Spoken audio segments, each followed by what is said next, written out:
जय हिंद साथियों, नमस्कार। मैं हूं ललित व्यास पांडे और आज हम लोग एक साक्षात्कार के लिए आपके बीच में आए हुए हैं।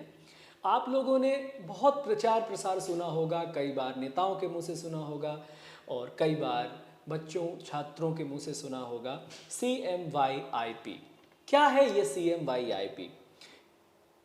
Chief minister youth internship program. Madhya Pradesh में युवाओं के उत्थान के लिए, रोजगार के उत्थान के लिए सरकारों द्वारा, मध्य प्रदेश सरकार द्वारा बहुत सारे प्रोग्राम इस समय पर चलाए जा रहे हैं। उसका एक जो प्रथम पड़ाव था वो था CMYIP।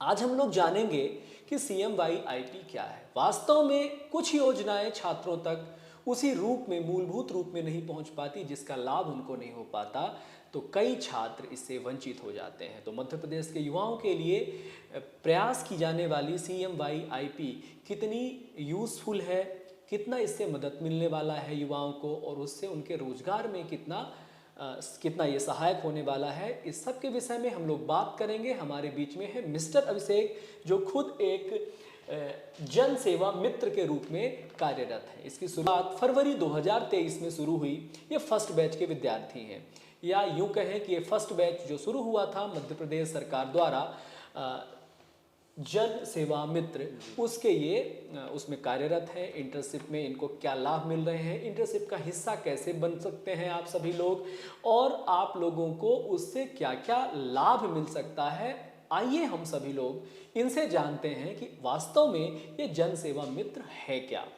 तो सबसे पहले तो हम आपका स्वागत करते हैं मिस्टर अभिषेक जी। आपका बहुत बहुत धन्यवाद स्टूडियो में। और आप सबसे पहले उन बच्चों के लिए ये बताएं कि इन तमाम योजनाओं के विषय में जानकारी पहले कहां से प्राप्त हो सकती है। सर, मध्य प्रदेश जनसंपर्क विभाग की एक वेबसाइट है।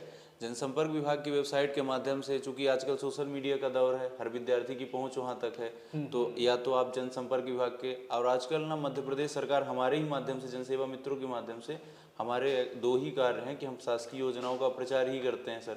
और जो कुल मिला के ये CMYIP का जो मुख्य उद्देश्य है वो सरकारी योजनाओं का प्रचार प्रसार करना जी सर, भी है। मुख्य उद्देश्य सर ऐसा है कि जो सरकार तो कई योजनाएं बनाती है, पर जनता तक उनका मूल रूप नहीं पहुंच पाता, या तो उनको बिगाड़ दिया जाता है या तो उन तक पहुंचता ही नहीं। तो हम उन्हीं के बीच की जो खाई है, जो शासन की और जनता के बीच खाई है, उसको पाटने का कार्य करते हैं। हम शासकीय योजनाओं का प्रचार जन जन तक पहुंचाते हैं सर, और इसके लिए हम उनको बताते हैं कि क्या उनसे क्या लाभ हो सकता है। अच्छा, इसमें एक समस्या आती है कि जैसे कोई सरकारी योजना, जी, जाहिर सी बात है वो हमारे समाज के हित के लिए होती है, युवाओं के हित के लिए होती है, या देश की जनता के हित के लिए होती है। लेकिन यहाँ जो अपोजिशन होता है वो किसी भी सरकार का अपोजिशन हो, किसी भी सरकार के खिलाफ अपोजिशन हो, वो उन योजनाओं को उस मूलभूत रूप से जनता तक पहुंचने नहीं देता। उसमें कहीं ना कहीं मिसकॉन्सेप्शन या मिसगाइडेंस का काम किया जाता है। उस खाई को आप लोग पाटने का प्रयत्न करते हैं। सर, एक्चुअल में अब हम अपोजिशन के बारे में और किसी राजनीतिक दल के बारे में तर्क वितर्क नहीं कर सकते जी। हम सिर्फ मध्य प्रदेश सरकार के लिए उनके इंटर्नशिप में कार्य करते हैं। जैसे बड़ी बड़ी कंपनियां भी अपने यहाँ नए विद्यार्थियों को जब किसी कार्य का अनुभव देना होता है तो वो अपने यहाँ इंटर्नशिप के रूप में रखते हैं, उसके बदले कुछ स्टाइपेंड देते हैं। और मध्य प्रदेश सरकार भी ये चाहती है कि जो हमारा भविष्य है, भविष्य में कभी मध्य प्रदेश शासन में या किसी भी प्रकार के से प्रशासन में कार्य करते हैं तो हमको पहले ही प्रशासन के कार्य करने के तौर तरीके पता हो, अनुभव रहे, शासकीय योजनाओं के बारे में पहले हम जाने। आज की युवा पीढ़ी हम है, इससे हमको फायदा हो रहा है और इसके बदले सरकार हमको स्टाइपेंड भी देती है। पहले बैच में 8,000 रुपए सरकार देती थी मासिक, और अभी जो पुराने बैच वाले हैं उनका 10,000 रुपए मासिक है। और अभी 1 अगस्त से फिर से नए हर ब्लॉक में 15 ज्वाइन हुए हैं। तो ये कब तक आपको स्टाइफंड सरकार देगी? सर, पहले तो 2 फरवरी से जब हमारी ज्वाइनिंग हुई थी तो ये 6 महीने के लिए इंटर्नशिप थी कि 6 महीने हमने लाडली बहना में कार्य किया सर। हमने उसके पहले मध्य प्रदेश सरकार के और जो विभिन्न योजनाएं, ये भी सीखो कमाई योजना के प्रचार प्रसार में हमने काम किया। हमने कई लोगों के फॉर्म भरवाए। अभी दस्तक अभियान चलता है मतदाता अभियान में, तो पहले 6 महीना, पर चूंकि अब चुनाव के कारण कार्य ज्यादा है और सीखने के मौके ज्यादा हैं सर, हाँ, तो इसको बढ़ा दिया तो इसलिए बढ़ा दिया गया है। और 15 और हर ब्लॉक में नए जनसेवा मित्रों की नियुक्ति कर दी गई है, क्योंकि अब हम ज्यादा सीख सकते हैं ज्यादा। तो जी सर। इसमें जिन छात्रों को जुड़ना होता है उसकी क्या प्रक्रिया होती है? सर एक्चुअल में बहुत ही पारदर्शी प्रक्रिया है। इसकी डेट आती है, अभी जुलाई में इसकी भर्ती चालू हुई थी, 2 जुलाई से इसकी डेट थी। सबसे पहले जिनके पास ग्रेजुएशन या पोस्ट ग्रेजुएशन की डिग्री होती है वो सीधे सीधे अप्लाई कर सकते हैं मध्य प्रदेश जनसंपर्क विभाग की ई सर्विसेज की साइट के माध्यम से।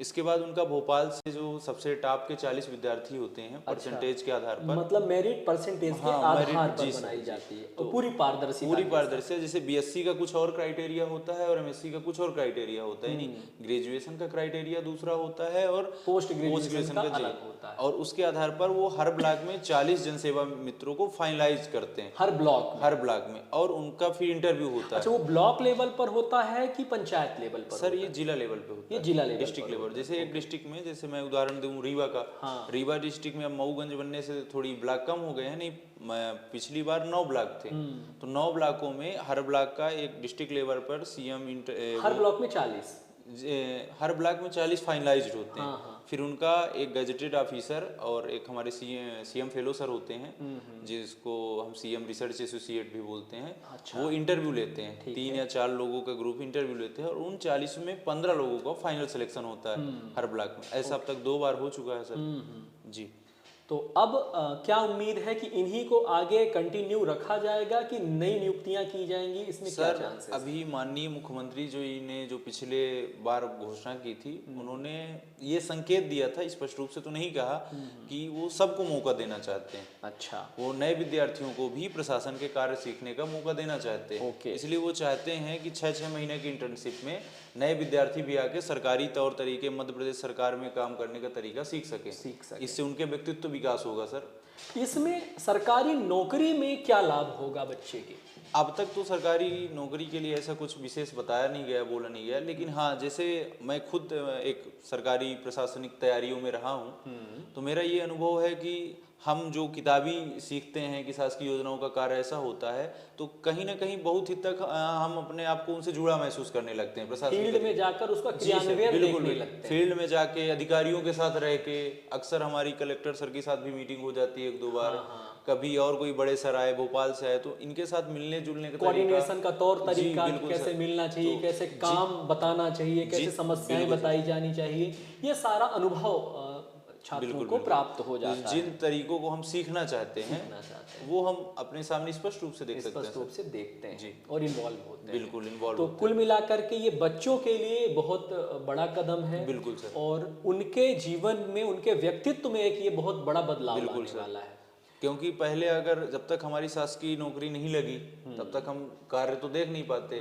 अब हम एक तरह से अनुभव सीख सकते हैं और जाने से पहले ही एक तरह के तौर तरीकों के लिए तैयार रह सकते हैं। अभी आपने कहा कि आप लोगों ने एक नई योजना जो मध्य प्रदेश शासन की आई है छात्रों के लिए, छात्रों छात्राओं दोनों के लिए, सीखो कमाओ योजना, उसकी भी आप लोगों ने बहुत सहायता की। बहुत सहायता की है सर। तो आप छात्रों को, अपने यूथ को क्या बताना चाहेंगे कि ये सीखो कमाओ योजना क्या है और उससे ये लोग कैसे जुड़ सकते हैं? सर, सीखो कमाई योजना के बारे में मैं अब तक फॉर्म भरे गए हैं। अब जिसमें इंटरेस्ट था, सबके इंटरेस्ट के आधार पर, जैसे कोई 10th पास था, 12th पास था, ग्रेजुएशन था, पोस्ट ग्रेजुएशन था, अलग अलग कंपनी, अलग अलग संस्थाओं ने अपने आप को रजिस्टर्ड किया था हमारी साइट पे, सरकार की साइट पे।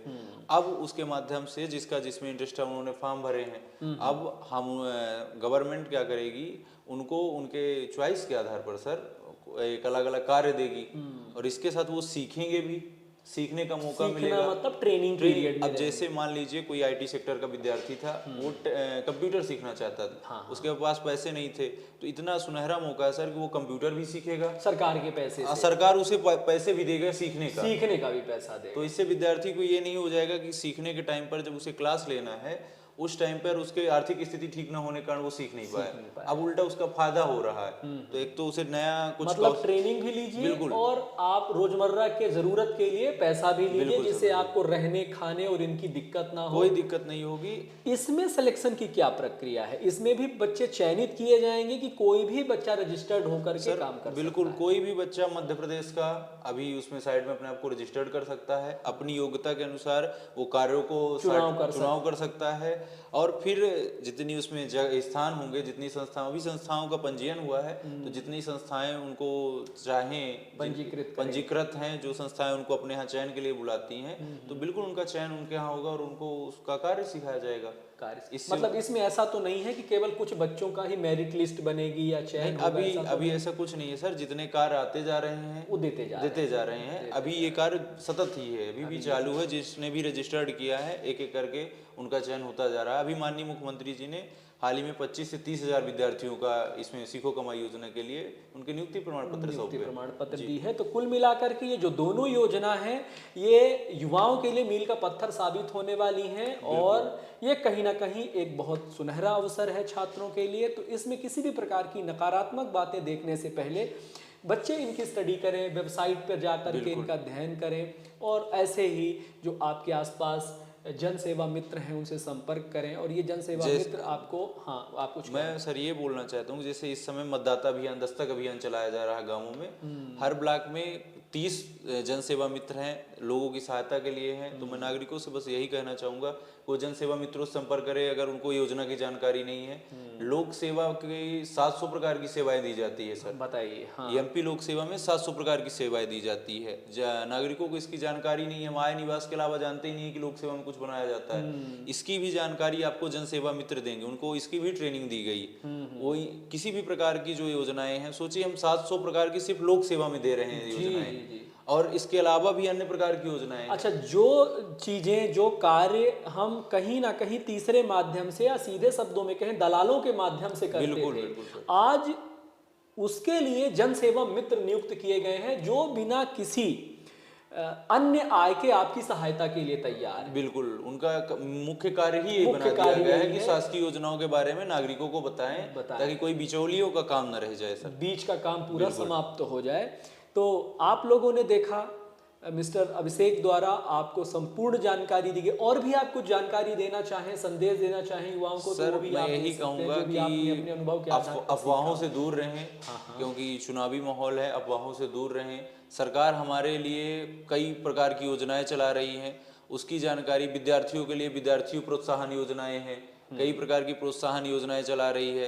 तो बस आपको अगर आपको खुद जानकारी नहीं है तो आपको जन सेवा मित्रों के माध्यम से हर ब्लॉक में, हर ग्राम पंचायत में कोई ना कोई एक जन सेवा मित्र है, आप उनसे सीधा जानकारी ले सकते हैं। और किसी भी अफवाह के चक्कर में अपना किसी पर अंधा विश्वास ना करें, क्योंकि हमारे लिए सरकार आपसे ज्यादा फिक्रमंद है और मिसगाइड, बिल्कुल मिसगाइड ना हो सर।